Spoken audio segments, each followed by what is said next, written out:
మన ప్రయాణాల్లో మంచి క్షేమం ఇచ్చినందుకు ప్రార్థన చేద్దాం. దేవుడు మనం హాస్పిటల్లో అనారోగ్యంతో పడినప్పుడు దేవుడు మనల్ని ముట్టి స్వస్థపరిచి లేవనెత్తి క్షేమంగా మన గృహానికి నడిపించిన విధానాన్ని బట్టి మనం ప్రార్థన చేద్దాం.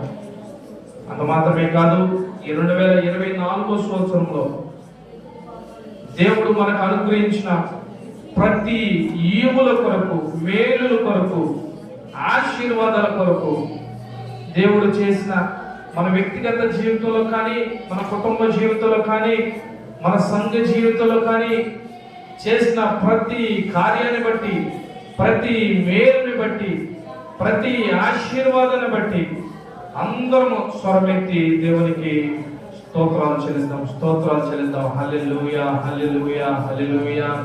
తండ్రి, 2024 సంవత్సరంలో